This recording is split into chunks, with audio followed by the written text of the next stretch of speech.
Welcome to the Elevate Your Equity podcast, where we, as married busy professionals, leverage real estate investing to unlock the 3+1 degrees of freedom: health, location, time, and financial. And today we've got Alex Moore on the show. And Alex is the co-founder of Greywhale Capital, a private real estate investment firm based in San Francisco. She's a nurse practitioner and a graduate of the University of Pennsylvania and spent 18 years in internal medicine, practicing everywhere from South Philadelphia to Silicon Valley. She started investing in real estate while working full-time and now runs Greywhale Capital, which is a firm that acquires large, tax-advantaged multifamily assets across the U.S. in, this is important, landlord-friendly states. Greywhale Capital makes it easy and accessible for working professionals to invest in secure multifamily real estate. Wow. Thank you, Alex. How are you today?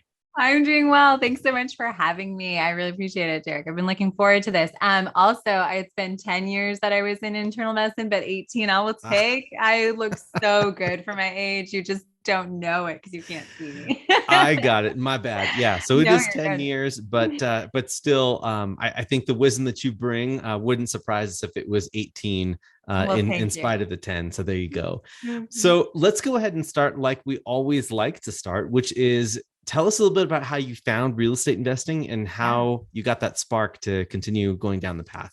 Yeah, absolutely. So I started with small multifamily and built a residential portfolio of all 2 to 4 unit buildings in my hometown. And I didn't know that I was going to catch the bug. I kind of thought I was just going to buy one and that was going to be done. And what I quickly realized is that you can scale a portfolio through creative financing and you can create passive income, and these strategies allow you to save without really knowing you're saving. So it's a really great way, but it's super active. So it's not for everybody. And I didn't realize that there was a way to not be an active type of investor. And that's when I started exploring commercial multifamily. I realized you can have multi-pronged investment strategies that let you be more passive. And so sounded great to me. And that's what led me to commercial. So let's back up a little bit more before we continue. So you said that you had a residential portfolio of a lot of 2 and 4 unit or 2 to 4 unit buildings in your hometown. Where did you get the knowledge and the insight to do that? Like, where did that come from to go to multifamily? I would love to say that I knew all the things, but that's not how it goes. And I think you don't know all the things in most areas of life. Even when you're in medicine, you want it. And that's me, I'm an analyst, so I like to know all the things. But I knew enough from reading books and from podcasts to jump in. And I knew that 1 unit was too risky for me. So the reason why I started with 2 was because I wanted to cover debt service and have the rest of it available for CapEx, my reserves, and for cash flow. So that's why I started with 2, just because I was like, wow, those numbers are a lot better. And I can find a 2 unit that is similarly priced to a single family home. And I won't have to worry so much about the vacancy. So that's what led me there. And I started with my hometown because I knew the market really well, but it also nationally was doing quite well.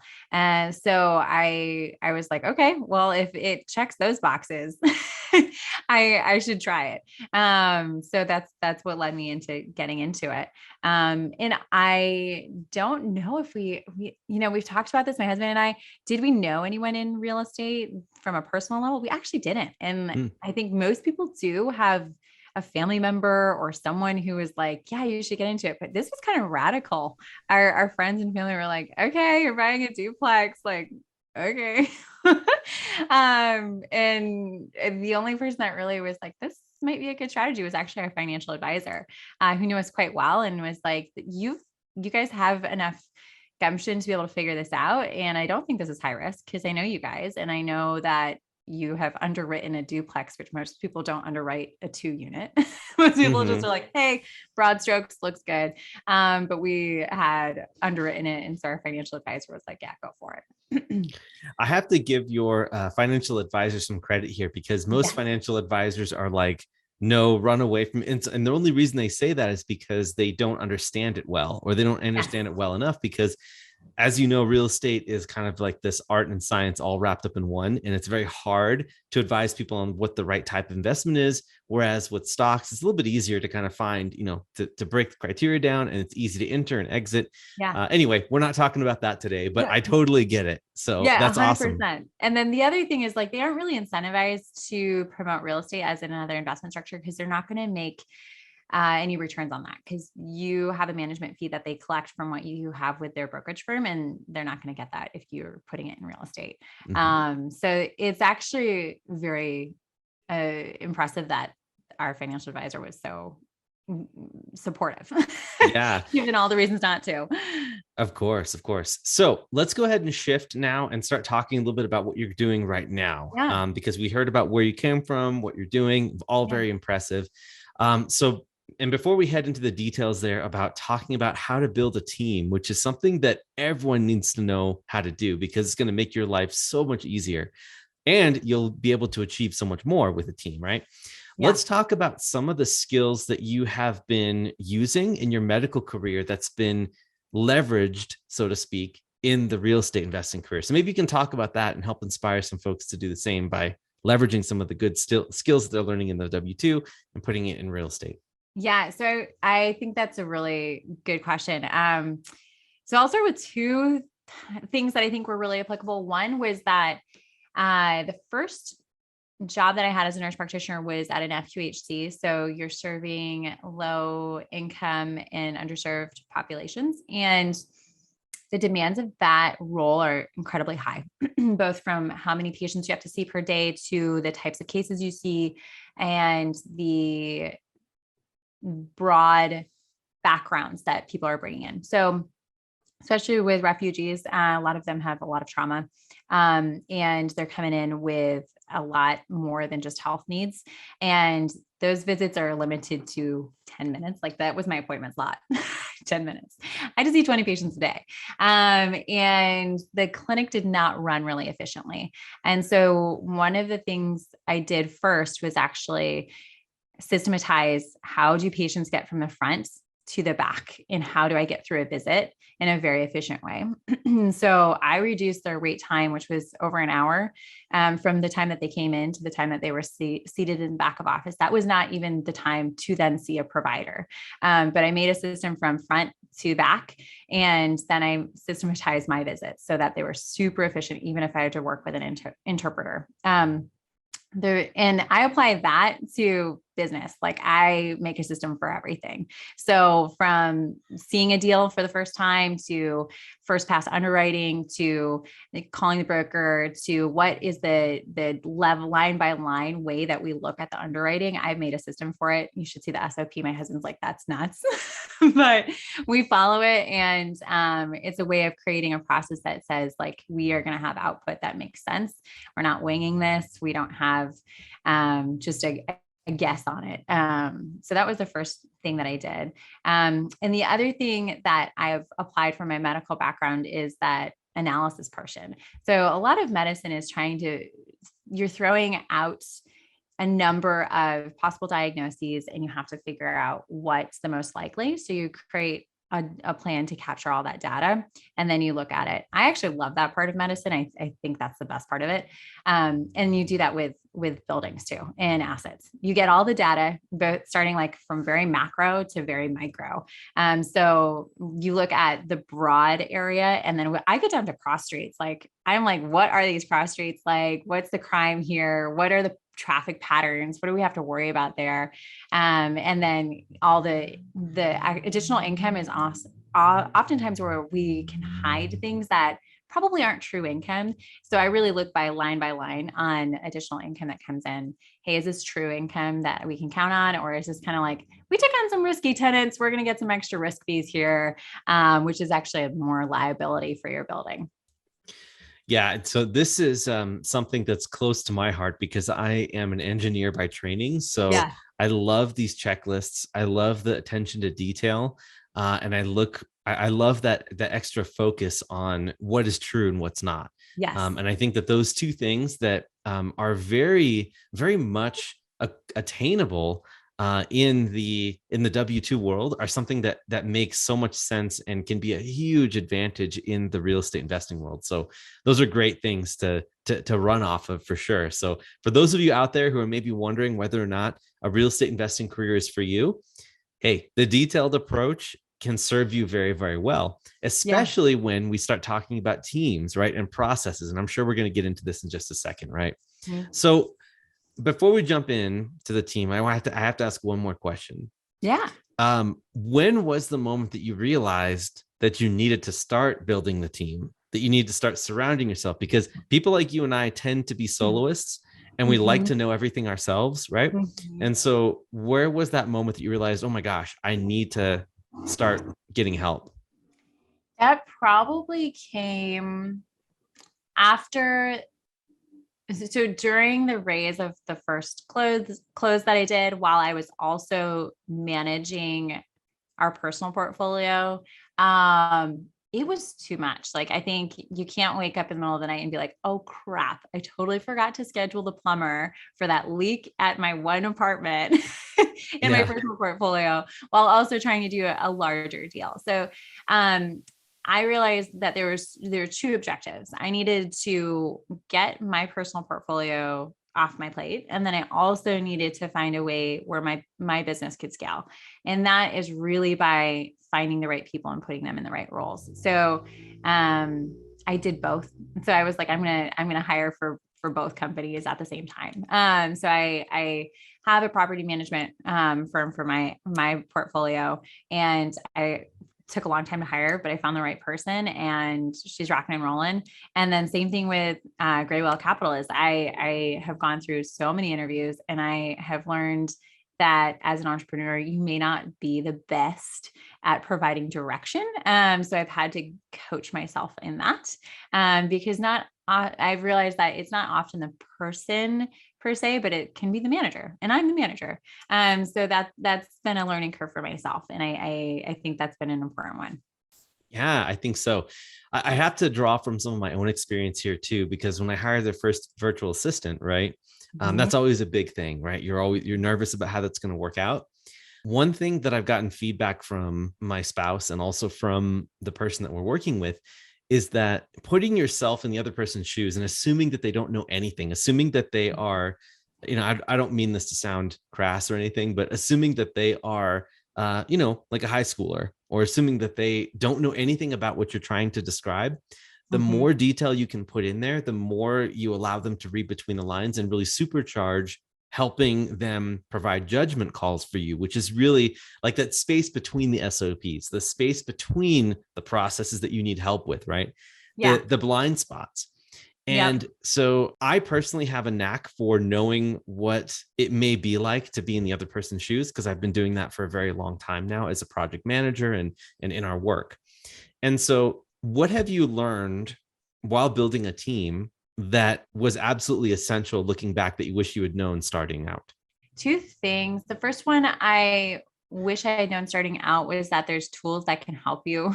I can help you get through all of the candidates and like provide some basic screening. So I used two tools. One was for my US based hires. I use Wise Hire, which is just a software platform, but it really helps you get people through stages and you can provide assessments through there and screening questions. So I have a system now where it's like the candidates come through and they have a list. They have to provide the resume. They have to complete a disc profile.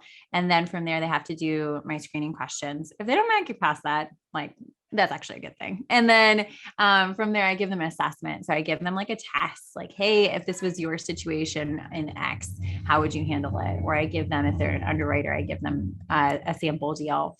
So that's like for my US based hires. The next one is for international hires. I work with agencies because they can do placement because they really work with your company and say, hey, what are the objectives that your company is trying to accomplish? Does this person have that background? And then beyond that, what's that specific role look like? And then how do those skills come together? I work with those type of people to help with international, which has really been helpful. Can you tell us a little bit about how, when you're building your team, you're able to identify the roles that you needed and place them properly? I know that there are some tools there, but ultimately in the end, it comes down to you. So maybe talk about roles and then putting the right person in the right seat. I had to get really clear about what the roles were.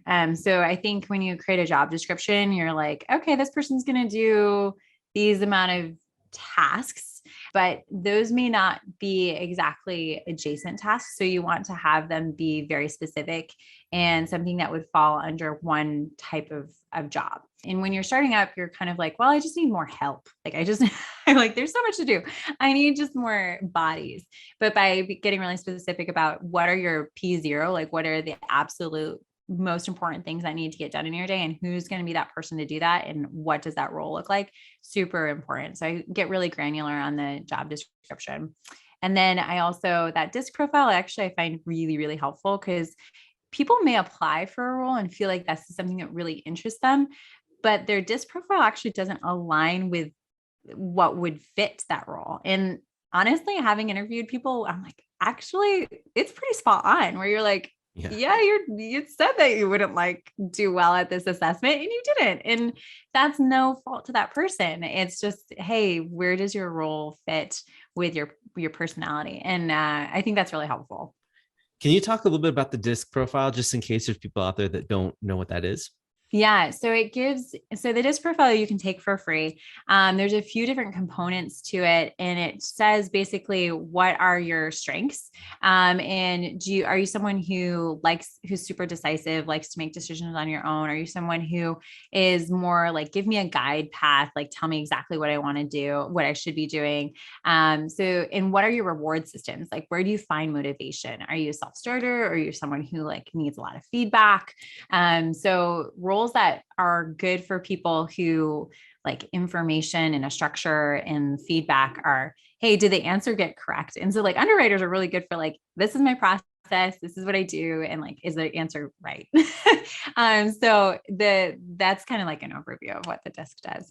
Yeah, that's great. I think that's a great summary. And I do like the idea that it is free out there and anyone can go download that. So that's really, really cool. And take it for yourself. And actually, on a personal level, Alex, I think it's really revealing for your spouse to take it and for you to review, your disc profile with one another. So that's just a pro tip from a married person. Yeah. Well, for married folks, I think honestly, knowing your Enneagram is also really helpful too, because you're like, oh, that's why they react this way. Yeah. And it's actually really confirming and then you think, you're like, I just understand you better instead of thinking you're crazy. Of course. Of course. Of course. All right. So at what point, I've always wanted to ask this question, someone that's really good at building teams. At what point would you feel that someone is ready to build a team? I mean, obviously, when you first start out, right? And maybe we can talk about your first two investment properties also somewhere along the lines here as well. Yeah. But, at what point do you feel like it makes sense to start bringing in people? Is it when you start feeling pressure or, maybe you can describe when it is? I think if you can bring people in before the pressure cooker kind of starts exploding, that's the best time. A lot of times financially, you have to wait until your business grows to a certain scale before you can bring somebody in. But ideally, you're getting to a place where you're like, okay, my next thing is X. So in order to do that, I'm going to need Y. And so if you're not in that reactive phase, because anytime you're in reactive, like that's human nature, you don't make your best decisions.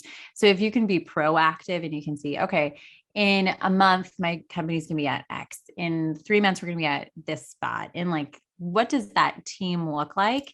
That's the best place to be at. So someone really put it well to me once, like, because I'm like, I can't fund this. Like I was like starting a company. I'm like, I actually like don't have the funds. How do you get yourself to a place where you're not always compensating for a salary, or how do you give yourself a personal loan in order to get that person on board to help you?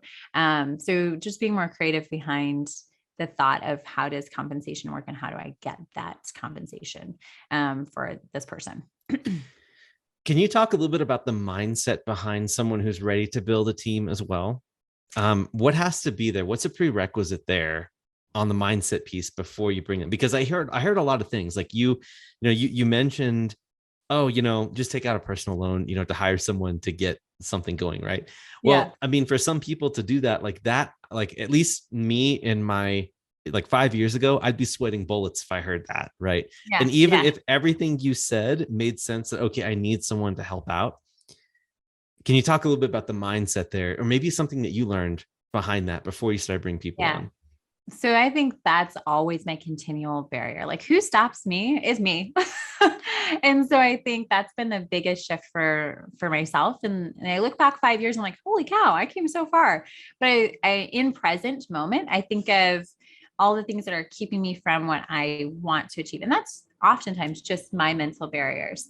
So I think creating a plan for yourself that seems achievable, but really pushes you is really important, because what that does is it shifts you from current state into what's my future state, and thinking about, okay, now how do I achieve that? If it looks like this in a year, like what's that going to look like to get to that path? And that helps you bring out of your current, mind block.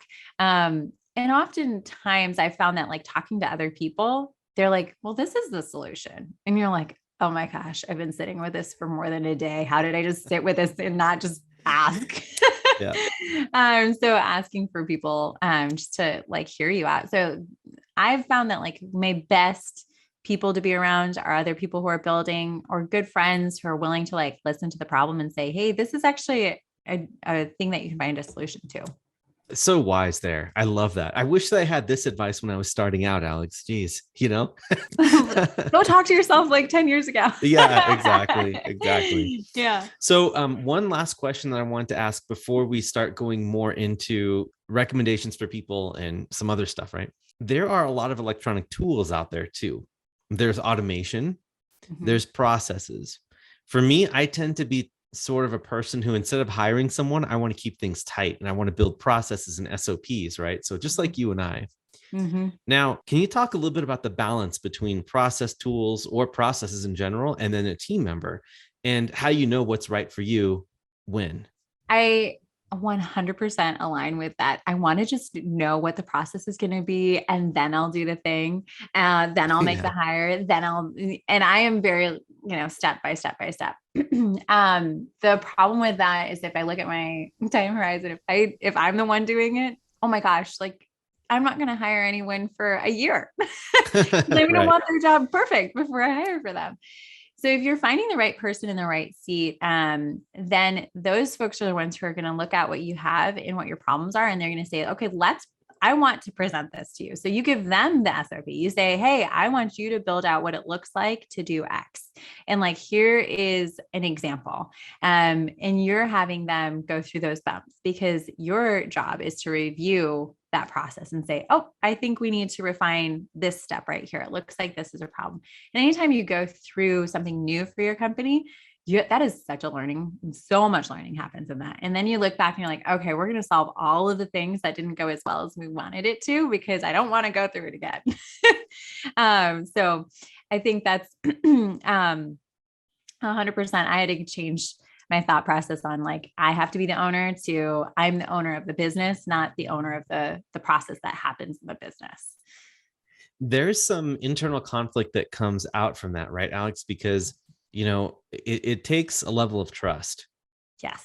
To trust your people, to trust the hire, to trust that they're not going to take your processes, or that they're going to break things, or that they're going to waste time, right? And then it's worth it, right? And then it has to go two ways.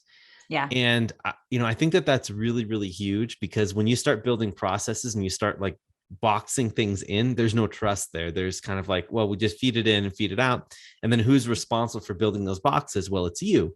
And unfortunately, your time is limited because you can't take care of all the details. So I hope that the listeners take that away, because that's a really, really big piece of it. And I know how hard it must have been for you, Alex, to just give the trust, right? And to give those pieces of things that you probably enjoy doing, but you can't, because you have to do other things, right? Rather than build processes. So way to go. Well, thank you. It is still a journey. Yeah, of course. I'm right there too with you, Alex. It's okay. Yeah. So awesome. So I have a couple more questions for you. Yeah. So the first is, what was the most difficult challenge that you faced while building a team? most difficult thing for me, and I think that might be because I am originally from the Midwest and we tend to be pretty polite people, is how to give feedback directly and not feel bad about it. I know that that shouldn't bother me, but it is something where I think, and maybe my medical background too comes in that, where you want to have a soft land. Like you don't want to be too hard. You want to give them feedback that they don't feel too bad. But what I've found is that just being very concise, like you have your example, like this, hey, this is what happens. And like, here is the data point for it. And how do we fix that? Gosh, man, take all the like emotion out of it. That's what I just needed to do and make it much more concrete. And so that was one of the things that I learned is giving myself a way to give constructive feedback that is actually really good for people. I can totally relate with that also, because I know, like, I was working as a project manager at a utilities company called PG&E in on the West Coast. You know it. Oh yeah. And there, the culture is very much politically correct. You have to be very careful what you say because everything is interwoven.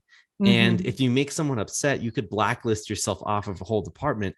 And there's ways that can serve you. Right. Yeah. When you have someone that's working for you, and then there's ways that it cannot serve you or actually work against you. And I love that you identify that as a problem, right? That needed to be fixed. And I applaud you for the awareness there too, because sometimes it takes years for people to do that. And one last thing I wanted to add here too, is that there's a book called Crucial Conversations that if people out there are struggling with this, it's simply what you said, Alex, about taking the emotion out and saying, instead of you did this, you say the situation is this, and it can't be this. Yeah, that takes the whole pressure off of the other person and also off of you too. So just some quick like cliff notes from that book that I thought was also really good for your marriage.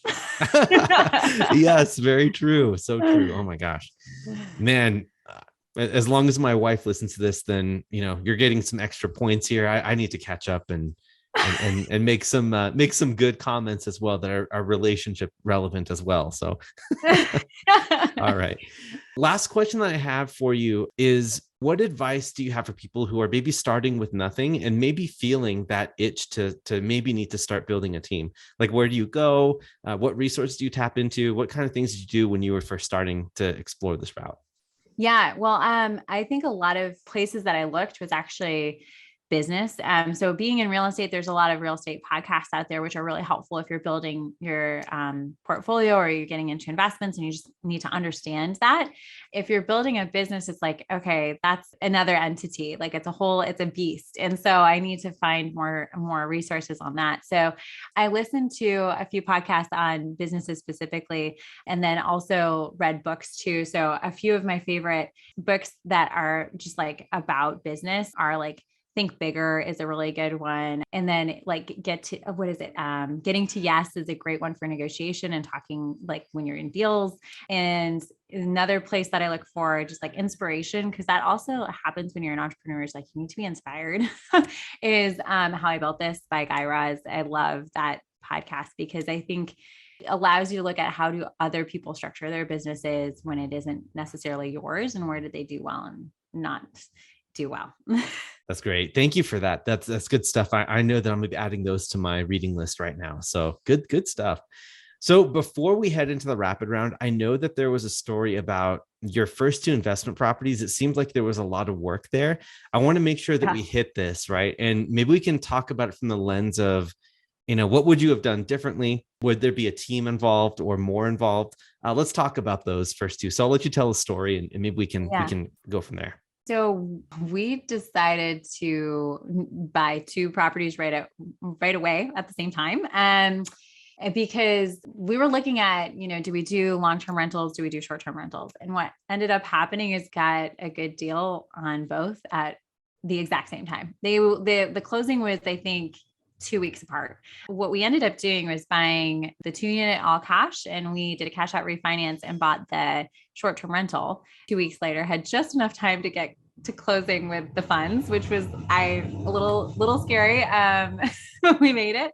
And both were projects, really big projects. The short-term rental in particular was a full gut rehab from a divorce settlement. It had 2 massive dogs who lived in it. And it was also remote, but not just remote. It was on an island. It was in Maui. And so a remote renovation across an ocean that doesn't get supplies regularly because it's not connected to the continental US. Holy moly. I didn't even think about that. So that was the journey. And so we had 6 weeks. It was an entire, like it was a summer where we launched both. We launched the long-term rental in my hometown and then this short-term rental at the same time. And we didn't have kids, thank goodness, because I don't think you can do it with children. And we have so many stories of like flying with floorboards across to Maui because they didn't have them and it wasn't going to come for 2 months. And we needed to get this launched the next week. So yeah, I don't think I would recommend it. I think most people would have called it quits. And again, I didn't know you could do any other form of investing besides like doing it yourself. We managed the short-term rental for the first year and would get calls in the middle of the night, Airbnb complaints you can't control. It's a third-party platform that you rely on. So there's a lot of reasons why I'm like, for the short-term rentals. It's really volatile too for the income. I mean, expenses are also volatile. And that's what led me to loving multifamily and loving the stability of returns. It was just like such a clear fit. I was like, this makes so much more sense.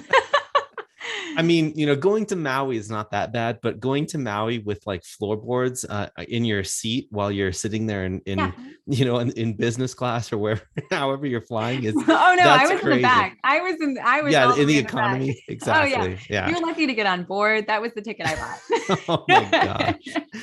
Wow. Well, that's incredible. What an incredible story. Oh my gosh. No wonder you ended up in multifamily. And, you can also see too, like I'm just thinking through this with the lens of building a team, how hard it would be to have a team to do something repeatable, right? That can be done over and over again with that type of model. Whereas with multifamily, it's something that, it's very obvious how you can use a team over and over again. And you all get to win together. So very good stuff there.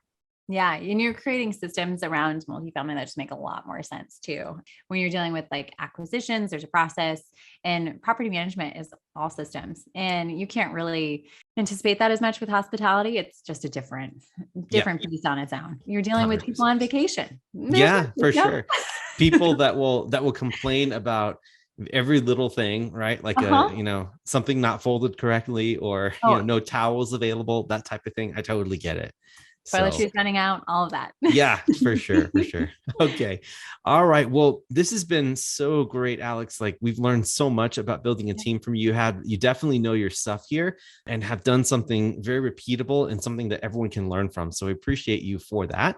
But it is time now for us to head into the final segment of our show, which is the rapid round, which is the same 5 questions that we ask all of our guests. They're meant to be a 30-second or less answer. And if you're ready, we're just going to rapid fire them at you right now. What book has had the biggest impact on you and why? And we ask that it not be Rich Dad, Poor Dad or the Bible, since we get it all the time. I love it. That was amazing. So the biggest for mindset has been Vivid Vision. And then the biggest for business has been Traction. Those are the top 2 for me. Great. Yeah, both fantastic books. Number 2, if people wanted to emulate your success, what do you think is the first actionable thing they could do to follow in your footsteps? I would say start educating yourself as much as possible. So that can be through books, that can be through podcasts, that can be through asking people who who are already doing what you want to be doing. That would be the best way. Excellent. Number 3, I'm looking forward to this question.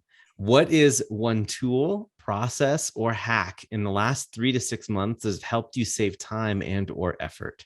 The biggest hack has been hiring an EA. I know that might not be a hack, but I can like literally send her. I'm like, hey, I used to do this and I don't need to. And I can forward that email and say, can you handle this? And it's been awesome.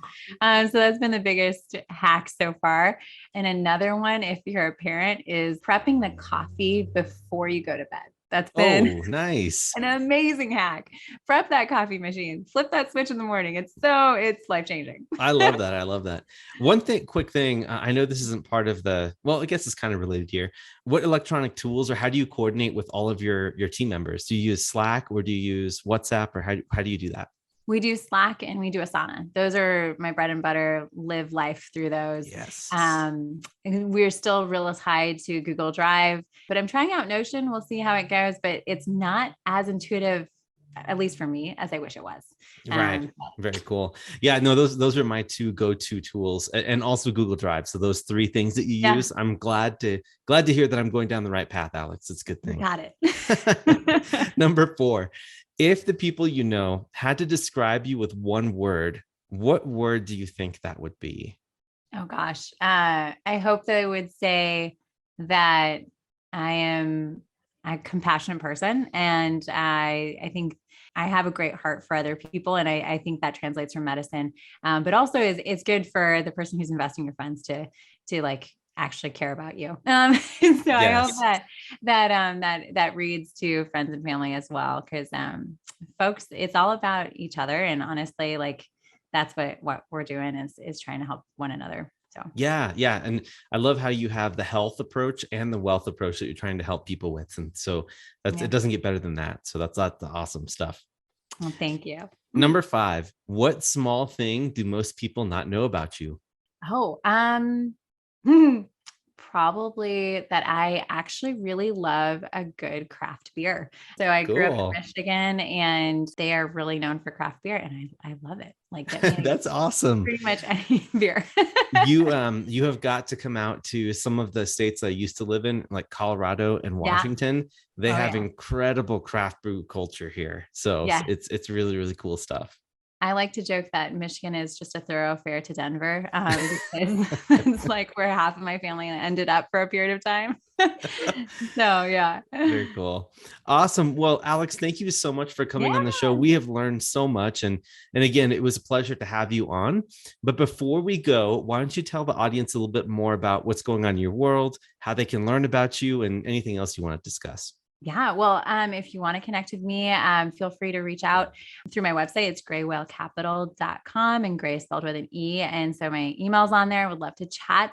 I have a few deal analyzers for folks if they're looking at a multiple sets of investments and they're like, hey, how do I even approach this? I'm happy to share those.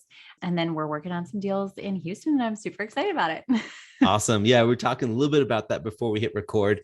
And I'm really pulling for you. Hopefully everything goes well. And I'm sure we'll be seeing some success either, if not soon, I'm pretty sure in the near future for sure. So thank you so much, Alex, for coming on the show. This was a blast having you on. Yeah, it was great. Thank you so much for having me. This was so fun. Yeah, absolutely. And for all you listeners out there, thank you so much for listening to the podcast. And if you like what you heard or are watching, please make sure you like, subscribe, comment, or engage with us any way that you can, because we want to try to appease those algorithm gods so that we can find our way higher up the totem pole, and then we can get more exposure to more people just like you that can listen to all this wonderful content, and also get exposure to more potential guests who will come on and just absolutely kick it out of the park, just like Alex did today. So hopefully that is helpful. And Alex, thanks again so much for coming on the show. We had a blast having you on. And thank you everyone for listening. You guys have an awesome day, and we will talk to you next time. This is Derek signing off. Take care.